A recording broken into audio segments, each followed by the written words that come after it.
All right, welcome back to another episode of Be Skeptical.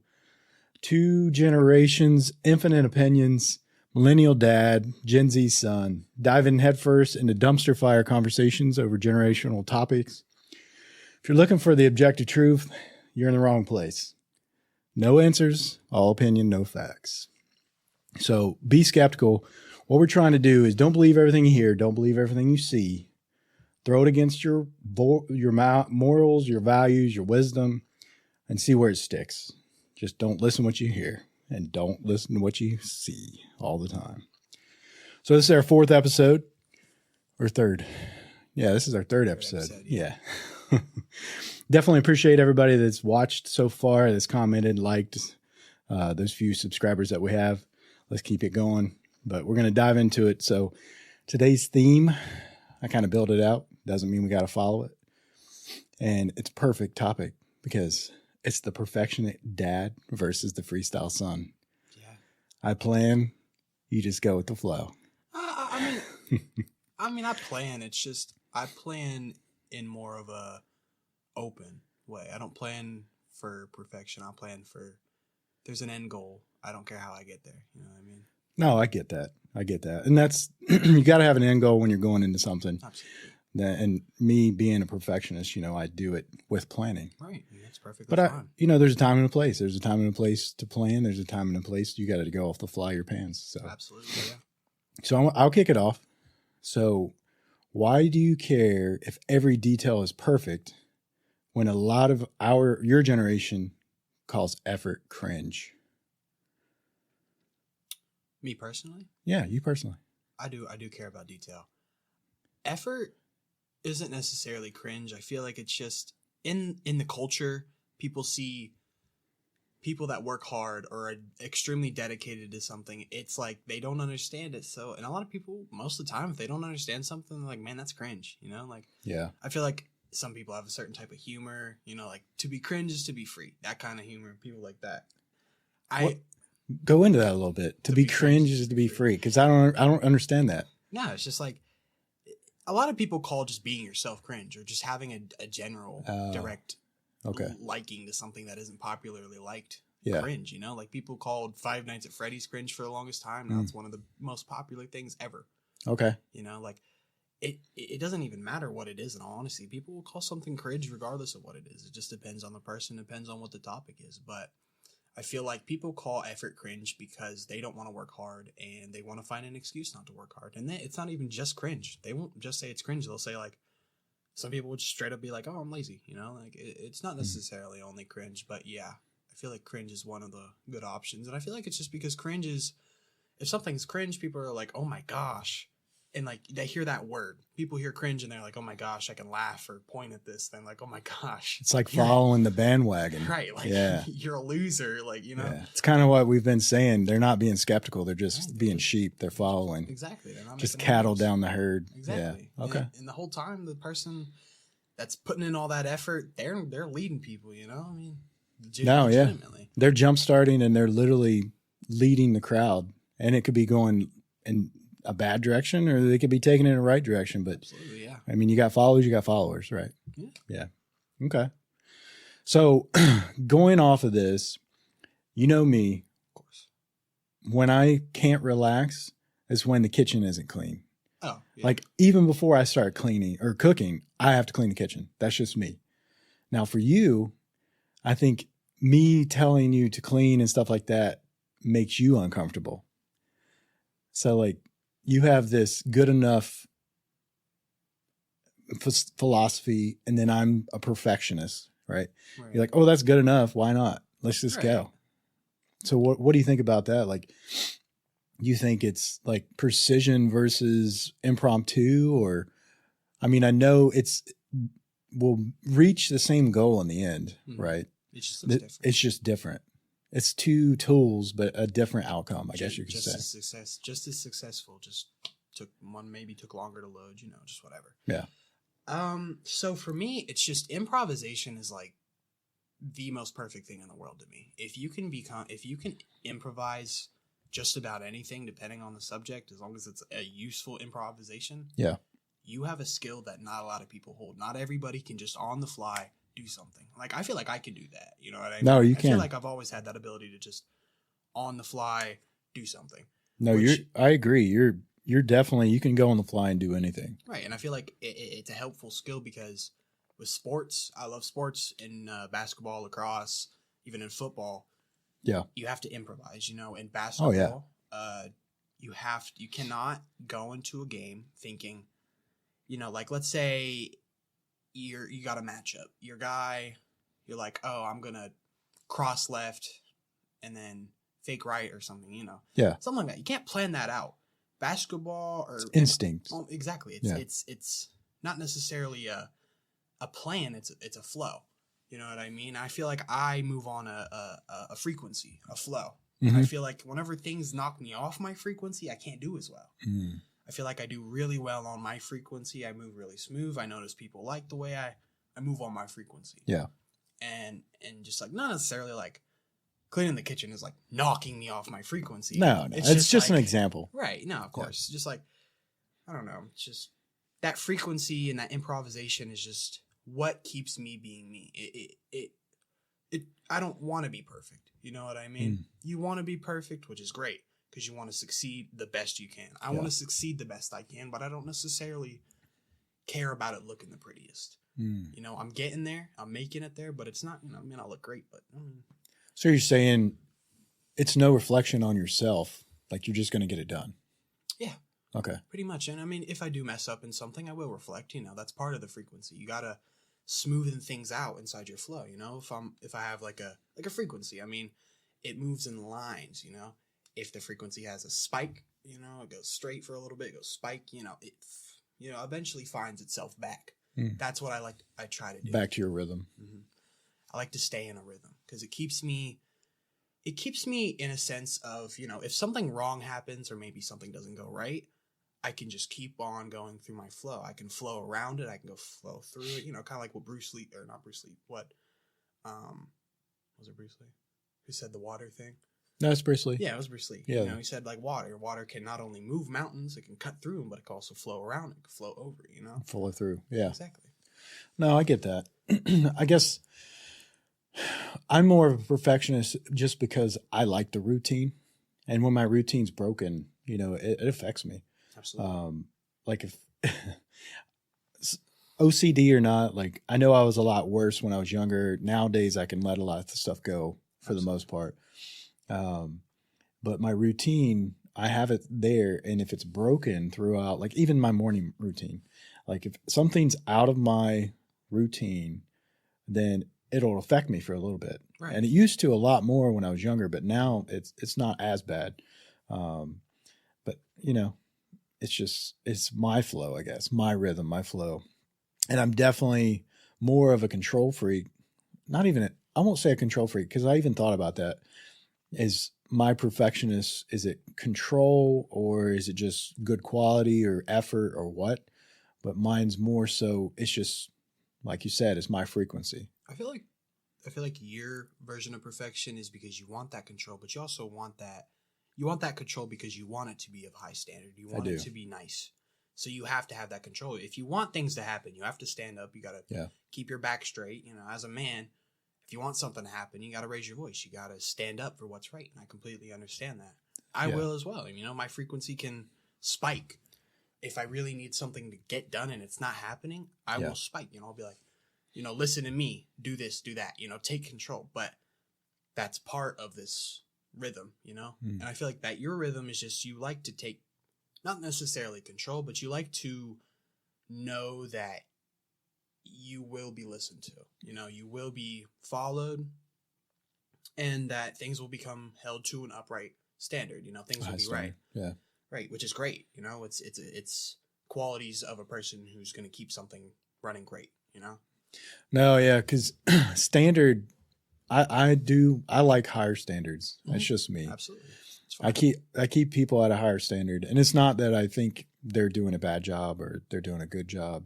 It's just I can see potential in people, and I know the potential they have. So when they fall below the standard that I have in my head, and maybe it's wrong, maybe I'm putting too much on people, and I know I do that a lot with you, but I see your potential. Absolutely. I know where you could go and where you can be. And I guess I put it too high a standard sometimes, but you know, I want we said it last week. We said it last week. We want to win, but we want to win with everyone around us, and we want to take us all as a group. Mm. So yeah, I have some high standards. Yeah, but that's overall. I mean, high standards isn't bad, especially whenever you're a high standards person. I mean, I feel like our mentalities are you're more of like the boss mentality. You like to be the overseer. I like to not necessarily be the worker because I like to be in control. I like to be something that's moving the waters, but not necessarily controlling. A guide. Like a guide, yeah, kind of. More of like a worker. I could be not only just be a worker, but I could be a boss. I can go anywhere. That's the kind of thing I like to do. No, I'm the same way. Right. Like I don't mind getting down in the trenches at all. Oh, yeah, absolutely. And then I can be the voice too. I don't mind being the voice because I like taking care of people. Mm. That's something. I feel like it's just in that. It's just like we approach it differently. You know, we have the same kind of frequency. It's just it's approached very differently. Do you think that's because we're just different, or do you think it's because I have more experience? Or I mean, I'm not trying to judge you anyway. I'm just asking. Oh, you know, absolutely. Yeah. No, it's important because I mean, like, it is crazy how like we have such a similar mentality, but it's worked. It feels so different. You know what I mean? Like you said, the same tool. Just different outlet or same result. Yeah. Yeah. Same. Just different tool. Yeah. I feel like it's you know, just the way you were raised growing up. Mm-hmm. You worked a lot. You know, that's what you were growing up around. Yeah. And you worked a lot.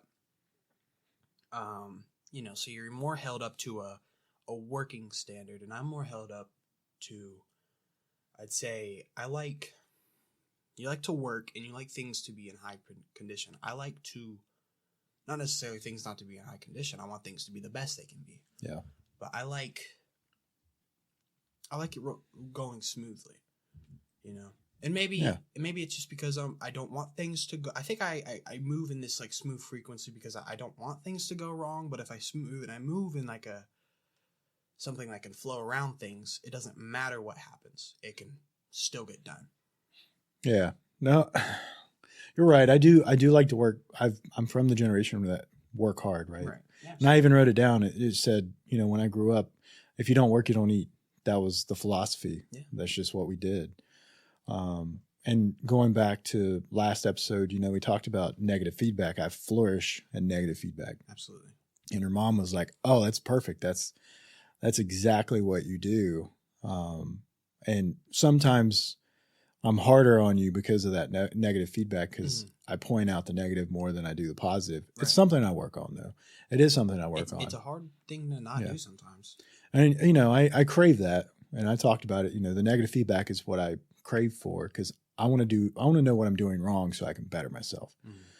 But yeah, that's just me. Difference between me and you. And I've noticed it.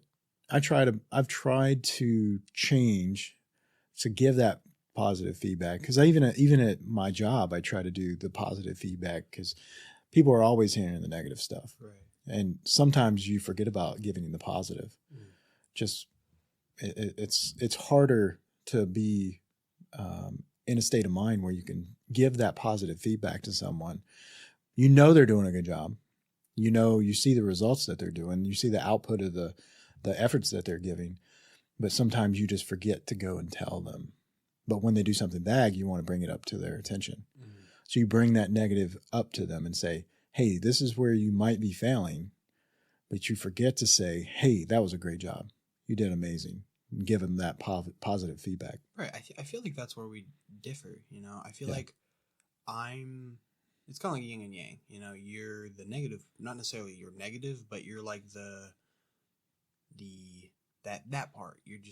You're more of the focus on the negative part. I don't necessarily more focus on the positive, focus on both. I love knowing both because if I know this side, I know this side, you know what I mean? But I feel like it's because like I feel like the reason you feel like you focus more on the negative, like you're very aware of the positive, but you focus more on the negative is just because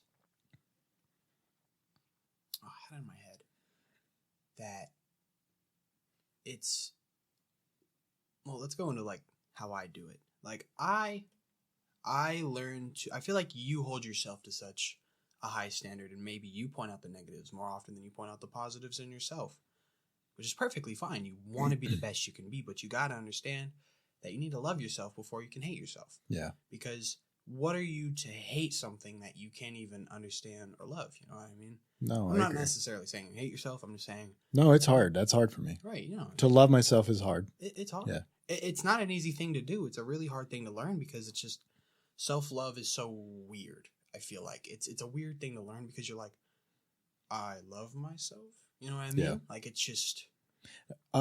And we talked about it last episode too, but it's definitely something we have to do. Right. You have to tell yourself you love yourself, and it is hard. Mm-hmm. It's a hard concept to put in your mind, Right. and it may seem weird, but in order to love yourself, you know, you're never going to see the positive in yourself. Absolutely. And I feel like that also follows out into the real world, you know? In the internal battle, if you're focusing more on the negative of yourself, you're going to focus more onto the negative of others instead of, you know, like kind of like the golden rule. No, I can see that. I know people do. They do that. Absolutely. I don't. I think it's easier for me to love someone else, for sure. I can love someone else way easier than I can love myself, and even a stranger on the street. Like I can care for someone that's a complete stranger, versus taking care of myself. Now, mentally, I try to take care of myself. Physically, I take care of myself. Very good but it's the try to love myself that's hard to do. You know, maybe like I said, you know, what you're practicing on the inside, practice on the outside. Maybe practice on the outside what you're practicing on the inside. Maybe if you feel like, you know, you're spreading all this love out to the people, try to, you know, bring yourself to that worth because you have that worth. Mm-hmm. You're not any less than anybody else. Yeah. You're just as worth as everybody else. You're just as awesome, you know?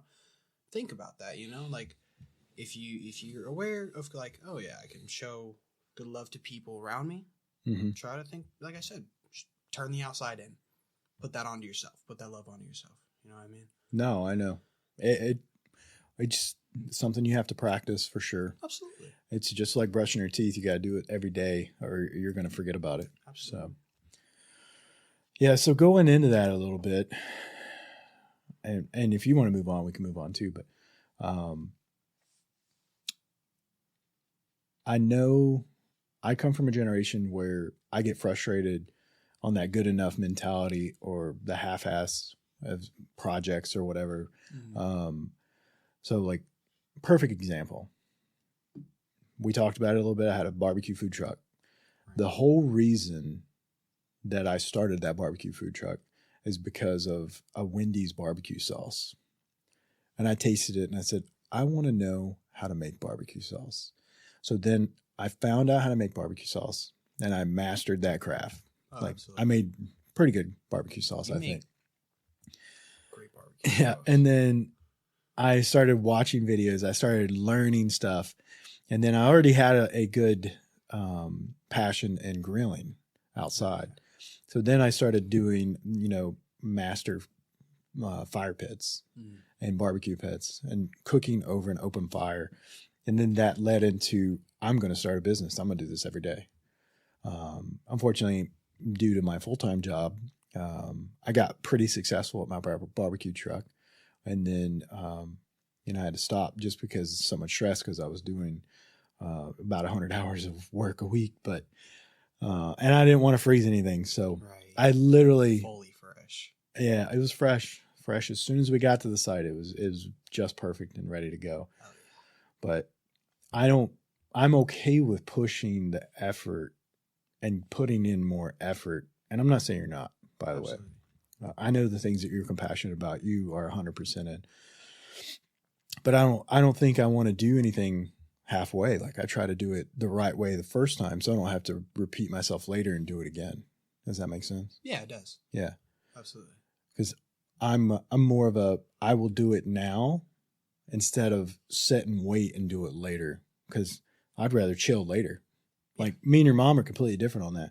She'll let something go until the dead of night and then she'll start doing it. Yeah, me, that drives me crazy. Yeah. Go friggin' do the dishes or not even that, dude. She'll be like, go vacuum and clean up the house at 10 p.m. Yeah. But me, you know, I'll do it as soon as I get up. Right. I'll do it as soon as I get up and then I'll go and I'll do my thing and chill, relax, or whatever all evening. Oh yeah. Like that's just my mindset. I don't want stuff to wait. Oh yeah, absolutely. I feel like I do the same thing. I definitely get that from you. Sometimes. Sometimes. You can overlook a lot. I don't keep my room clean. I'm gonna be honest. Yeah, I don't you keep can the room overlook. clean. You can overlook a lot. But whenever it comes to like school, as of recently, whenever it comes to working out, whenever it comes to sports, whenever it comes to, I mean, even cleaning after dinner, no matter how much you think I don't do it, I put 100%. You do it more than your sister, for sure. But I'm like I said, I'm. It's not that I'm doing it in a frustration thing, because it's weird, because a lot of these things are methodical and they give me peace, and it's almost like a meditative state thing. So I mean, if something, cooking or cleaning or working in the garage on a project or anything, it's just, it gives me my peace. right? And I see that. Like, I guess you got to find your way into work. Like, you have to find your meditative state. You got to find that flow. Yeah, you got to find that flow. Yeah. I feel like that's why, like I said, I feel like that's why I'm so comfortable with the flow that I have, because it gets me through everything.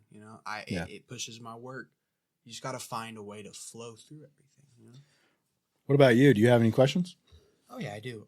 We can be moving on. I got they're not as, I feel like they're not as serious as last time. I feel like last time that's fine. Serious. Yeah, absolutely. But they're still pretty good. I was just thinking about it, and I was like, what celebrity deaths impacted you the most, do you feel? Ooh. Whenever you were younger, I'd say like high school or anything younger than high school, maybe even into your 20s. Ooh, I've seen a lot. Yeah, I mean, I saw Robin Williams. I saw Princess Diana. I mean, MJ. Michael Jackson. I saw Dale Earnhardt. I know maybe not a lot of people are NASCAR fans, but I watched that one live. That one was crazy. You didn't see 9/11. I didn't. So I was in high school when that happened. I was a little late on that one. Yeah. I mean, the newest one, I know it's not high school, but Charlie Kirk, I mean, that one had an impact on me. Oh, absolutely. Like, I don't know. There's been a lot of celebrity deaths that I've seen.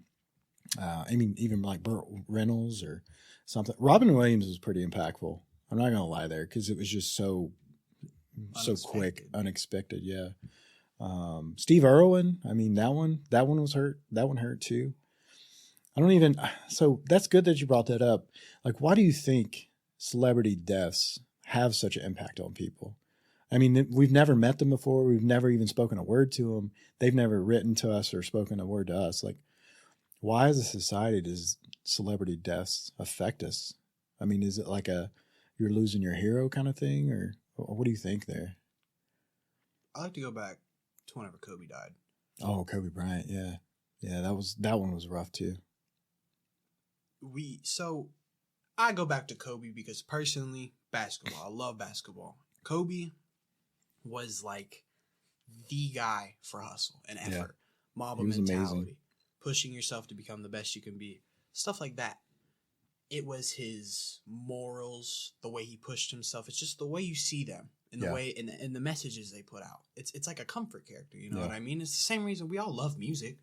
Mm-hmm. I don't know a single person that won't listen to music. I mean, that's true. Legitimately, I mean, like, we all have favorite artists. We all have favorite this, and that. It's like we find comfort in these characters and these celebrities and like these people. I don't know why, to be honest, but I know that it's because we do find comfort. We find entertainment. We find comfort. We find humor. Does it take us out of reality?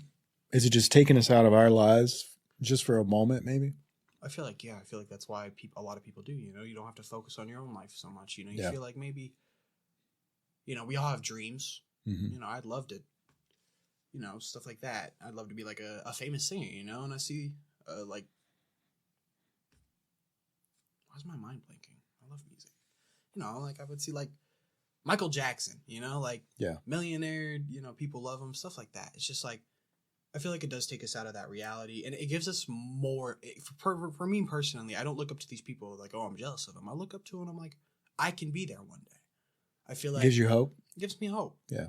I feel like that's one big reason celebrities help us out so much. Because, I mean, the world can be very bleak and very bland and very sad, but you see these people, they got stories to tell for days, stuff like that. Like I mean, even like Kobe, I mean, he would always talk about just being in the gym 24/7. It's just what he did, you know? And he was always put on the in that court. work. Yeah. Exactly. Always put in that work. And that got him to where he was. And you see that and you're like, wow, I can do that.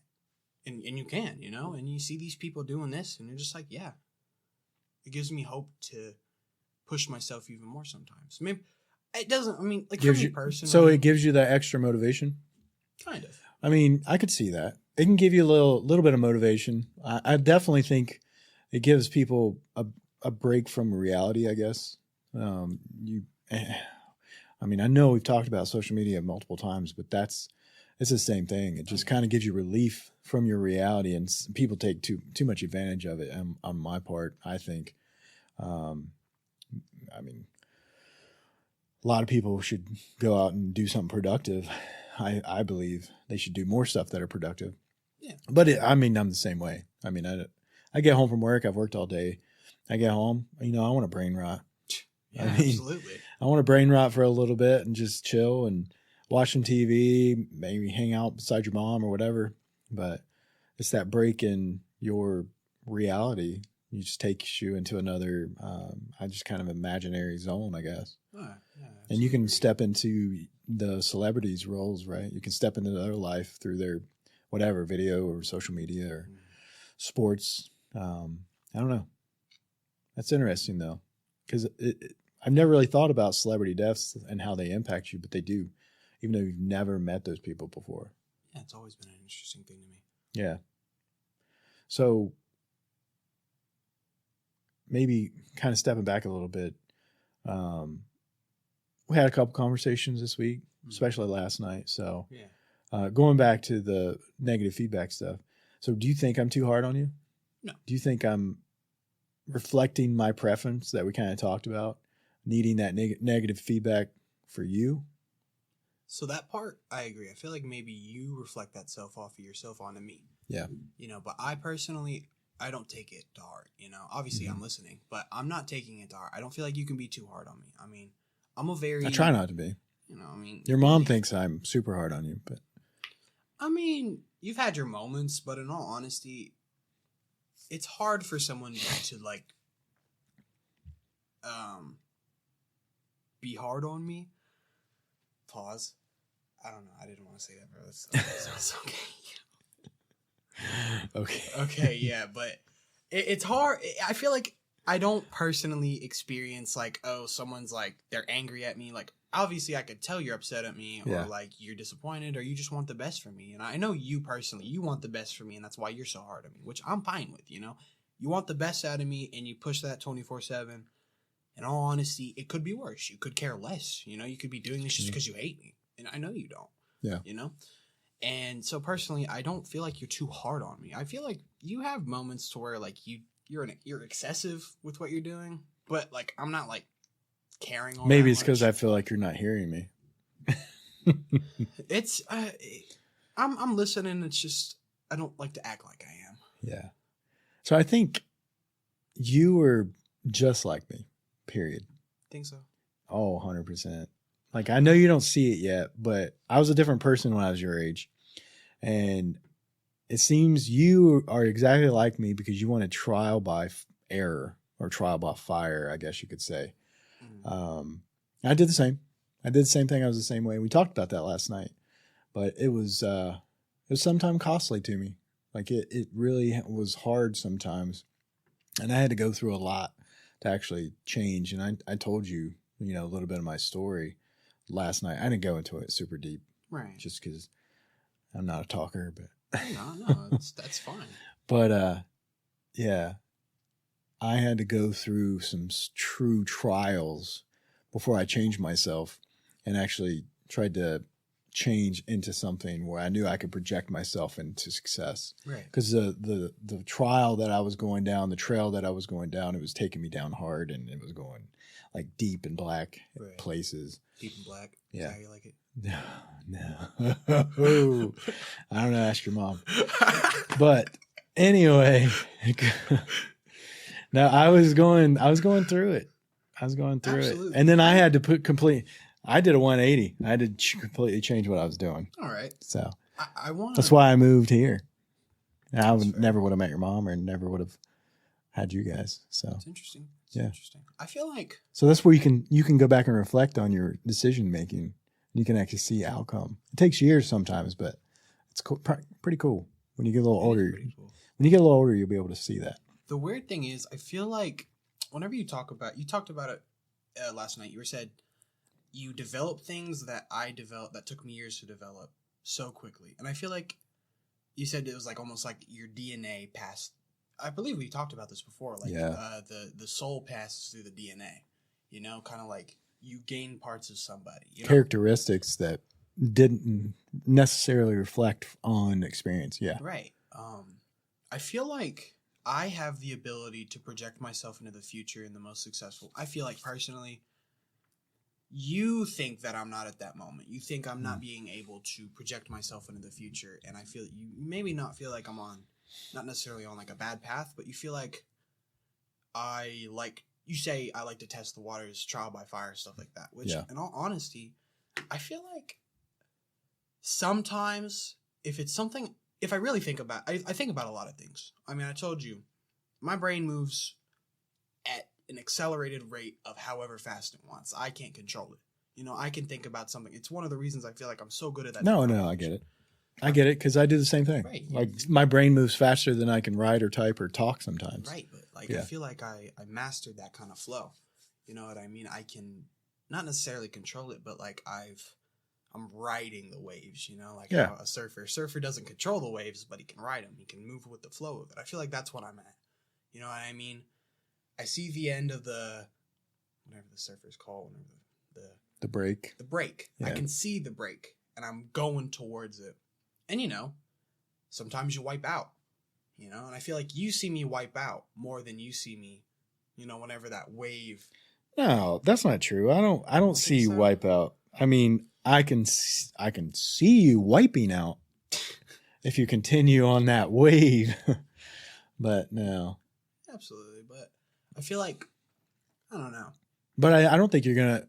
I think you're just like me. I think it's gonna take that fall, that crash under that wave, and the board hitting you in the face before you actually start making better decisions. I mean, it's not that you're making bad decisions. No, yeah, absolutely. You're a good kid. Yeah. You're not a kid anymore, but you're an amazing young man. How about that? But I would prefer you not to experience the pain and the suffering that I experienced. I'd rather you have a good life and go without it. Absolutely, but I understand. But I'm not saying like I want to. I'd rather you suffer. I'd rather you suffer from something else that I didn't suffer from. Right, but some things in life are just meant to happen. I 100% believe that. Maybe I am supposed to suffer some of the things you suffered. Maybe you're going to suffer some things I've suffered before. Mentally, you know? I mean, I've had moments in my brain, I was just like, wow, I didn't think I could ever even think about this, you know? Maybe you'll have moments like that. And maybe I'll have moments in my life where I made a bad decision. I didn't even realize I made a really bad decision. Like you've talked about, you know? You brought up the fact like... It's like you don't want to ask for permission. You want to ask for forgiveness later. I think that's how you are sometimes. That's how you are.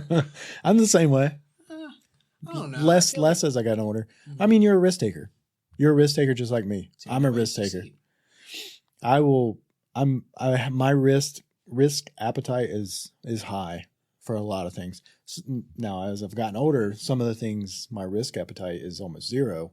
And back when I was your age, you know, it was 100%. Right. But I've changed. I feel like your risk, that it was at this point was more of like that adrenaline high. Oh, 100%. I chased it. You're on that adrenaline high. Whenever I'm on this risk scale, of what can I do that can push me somewhere in a better place? You know what I mean? Like, sometimes I'll take the risk that's more of the adrenaline high, you know, just because I wanted to. I don't know why. But a lot of the time, I feel like I push a risk that's going to push me to success. Maybe I take... No. Yeah, I do the same thing. Step into something. I try to do the same thing. You know, I'm I feel willing. like that's what I'm at. Yeah, I'm willing to take the risk if I know it could have potential. Right. Yeah. And if it doesn't work out, it doesn't work out. Mm-hmm. I'm not one to not shoot my shot and never know what's going to happen. Yeah. I'd rather shoot it, see what happens, see if I miss the target completely, or maybe you'll hit it dead on. I feel like that's what I like to do. I mean, that's why like every time I get a hobby, I take it to the max. And you've done that a little bit. I don't think you've done as much as I have, but I think you will in the future. Yeah. You don't have I guess you don't have the funds as much as I have had as a young adult and stuff. You're going to get there eventually. Absolutely. Like, I mean, I've had all kinds of hobbies. I did the food truck. I did blacksmithing, and I got all the stuff and started and never really did much after I started it and all that stuff. It's just like I will get all the best equipment. I will get all the things that I need to do the hobby. I'll learn it to where I think I've pretty much got it mastered, and then I drop it. Right. Like I've done that so many times. And I feel like it's just because you've never really, I feel like it's just, you're not a hobby person, but you want to be, you know what I mean? You want to have something you can have that obsession and attachment to. You have your attachments and obsessions, but I feel like you like having an attachment and obsession. You know, sometimes you get bored. I think my main hobby is learning. I want to learn things. And then when I learn it, I move on to the next thing. I mean, it was probably it was right before COVID. I heard someone say leaders read, and I never read ever. And I still can't read. Like I'm a visual learner, but it's hard for me to read like on a piece of paper. Absolutely. Like my brain just goes all over the place. But I can listen to audiobooks. I mean, I can listen to audiobooks and I can memorize it. It's crazy. But ever since then, when I heard that leaders read, I started listening to audiobooks. Mm. I think I've averaged 50 to 60 audiobooks a year since I started. I'd say so, yeah. Yeah, and I still do. But I mean, I have a long drive to work, so it helps. Oh, absolutely. Yeah, I definitely, we talked about it a little bit, I have an addictive personality when it comes to stuff. Like when we talked about video games a little bit, that's kind of why I don't play them as much as I used to. And it's like Clash of Clans. I was so addicted to that. $1,500 down the drain. Man. Yep. Just that instant click more, get more. I don't remember what they are now. Diamonds. Gems. Yeah, gems. But I have that addictive personality where whatever I do, it's hard for me not to make the decision to move forward, I guess, if that makes sense.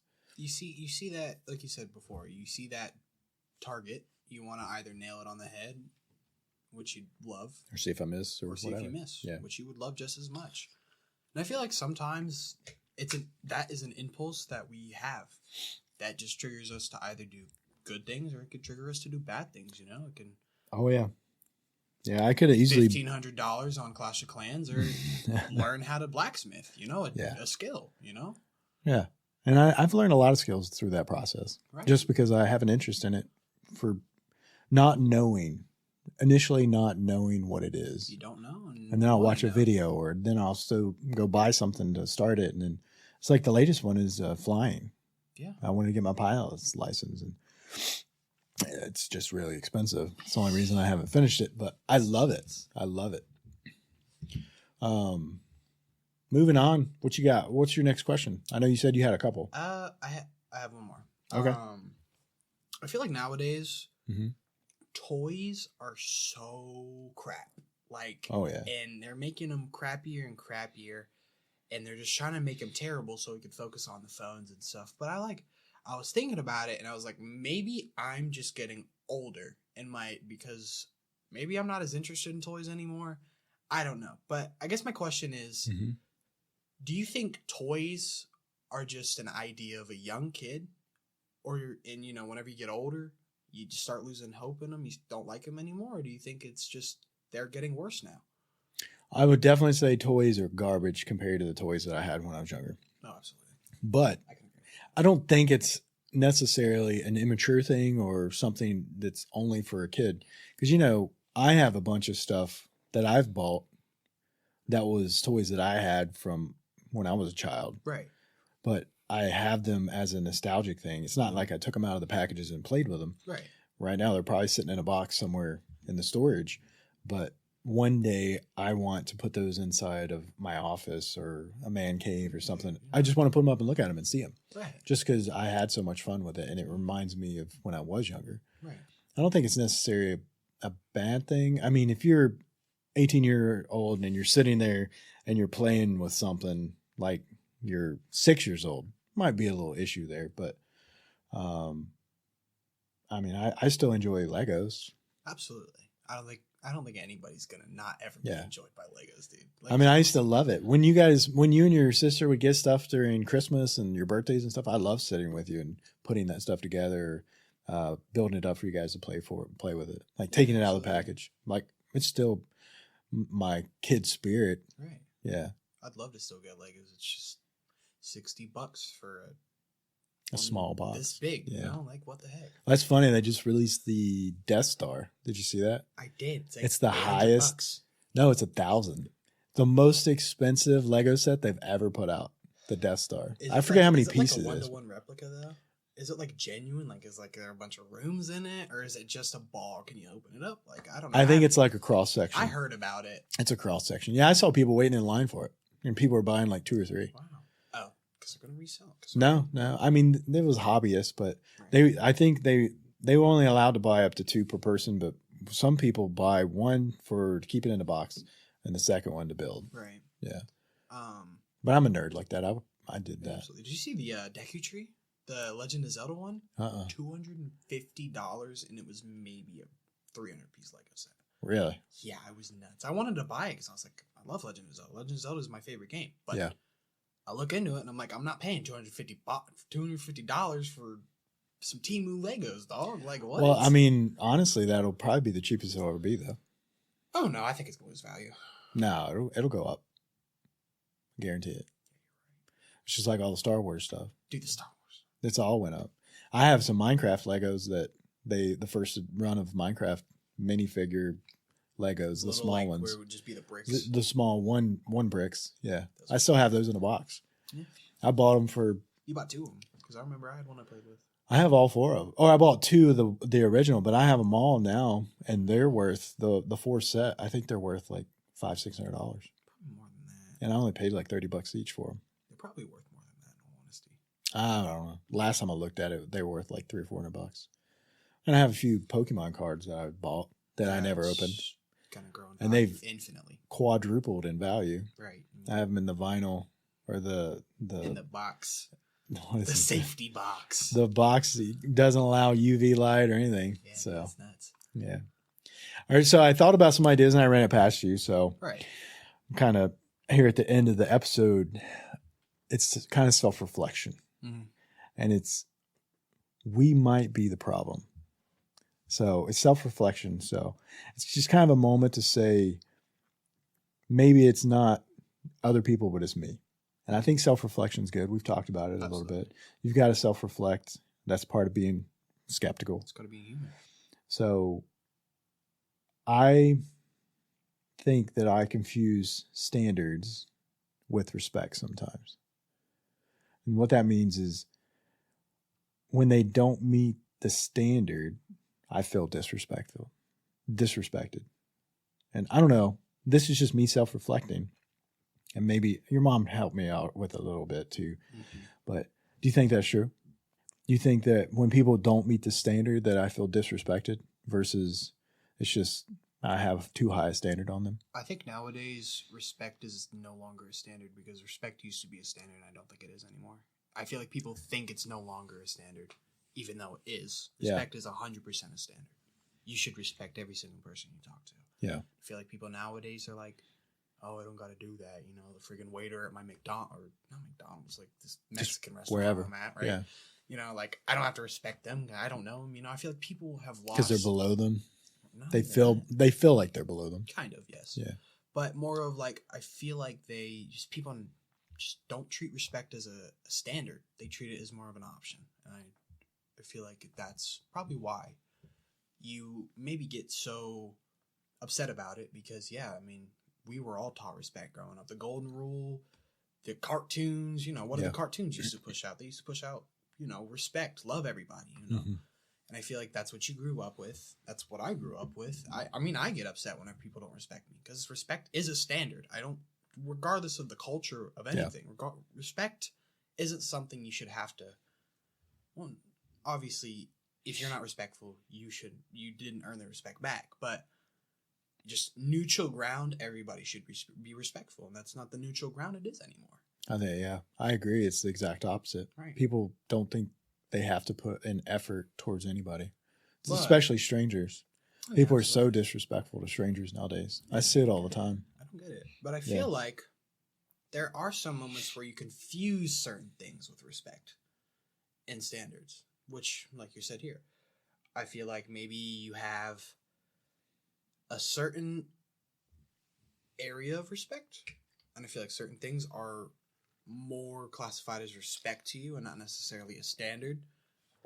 And if they don't qualify of that respect, they're not meeting your standards, and now you're all the way angry because they didn't meet both, or maybe they messed up one, and messing up one messes up both because you hold your respect to your standards. Because I mean, in all honesty, the way we respect people and the way we treat other people is a part of our morals. That's a part of our standards and our code as a people. Used to be words meant something. Your word meant something. I mean, they still do. It's harder. Not with everyone anymore. Right. But yeah, no, it's a good point. I feel like it's both sides. It's yes and no. Okay.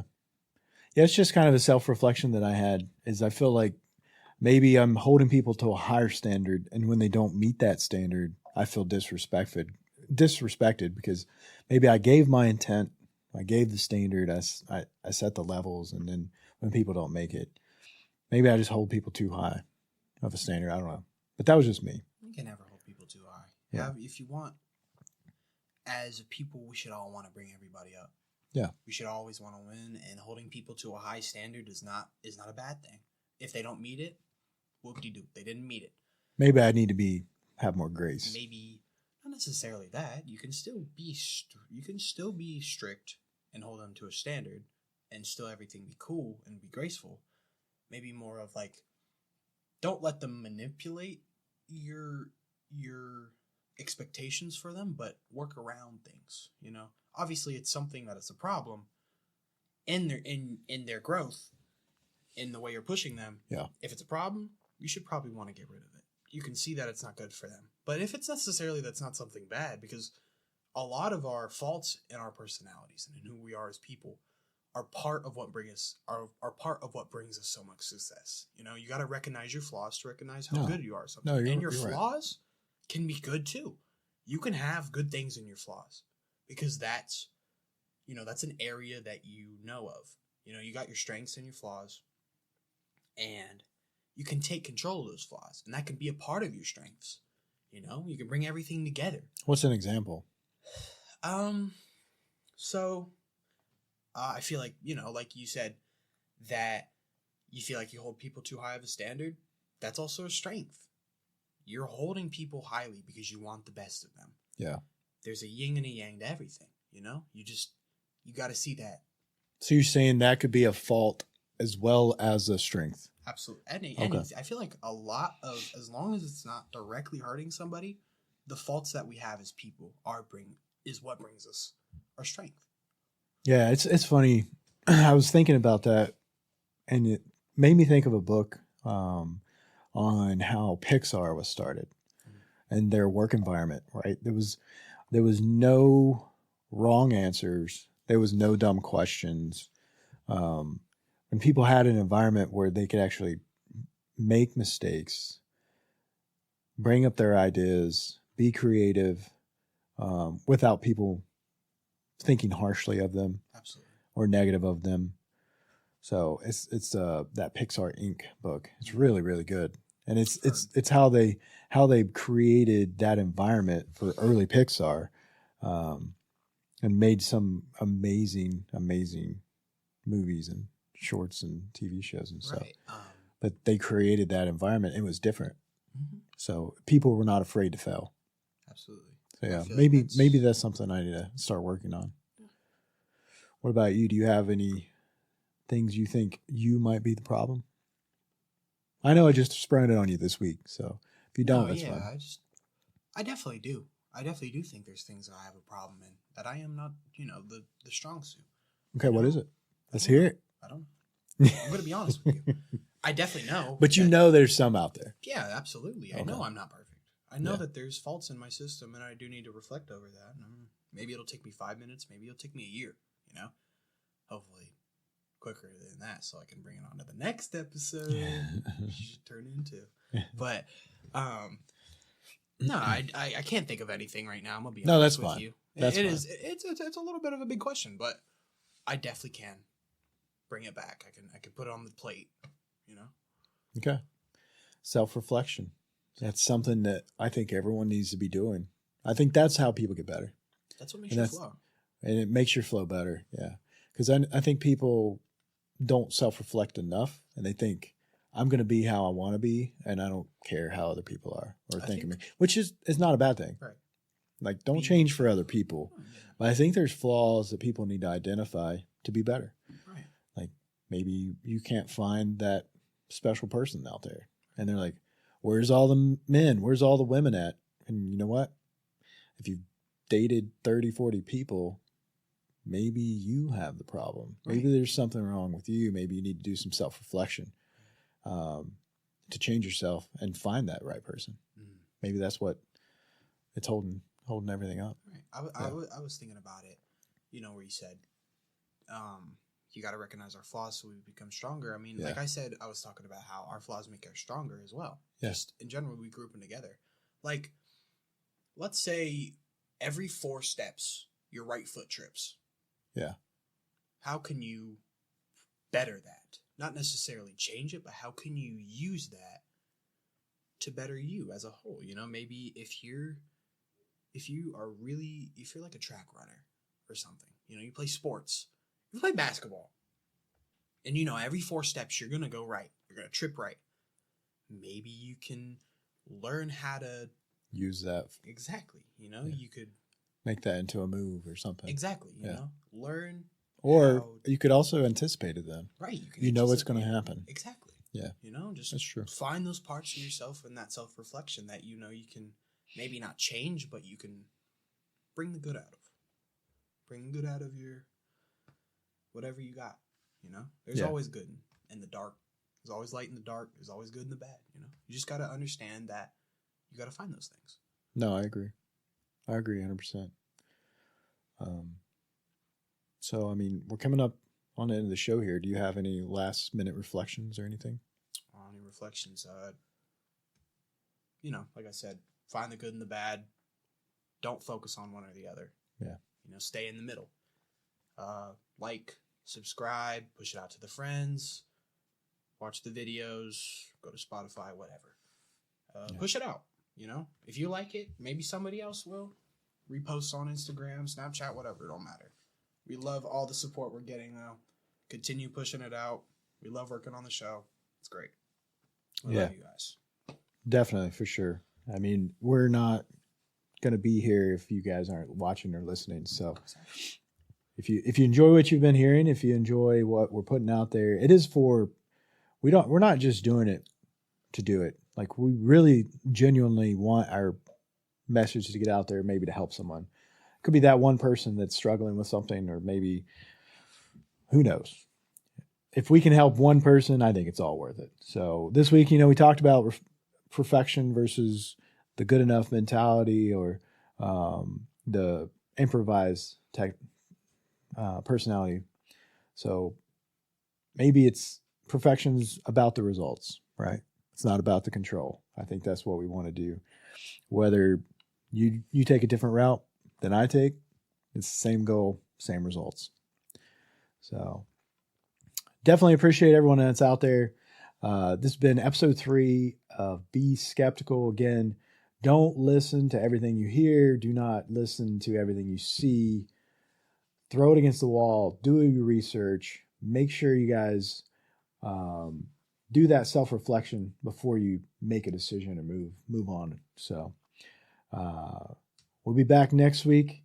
We're definitely two generations, one set of tools, zero patience with one another sometimes. Sometimes. But I think all in all, we are mostly the same person. Just different experiences. I can agree. If you guys have any ideas, make sure you drop it in the comments. Like, subscribe. Let us know what you guys want to hear, what you want to see, and we'll accommodate to that. So Absolutely. appreciate you guys. We'll see you next week.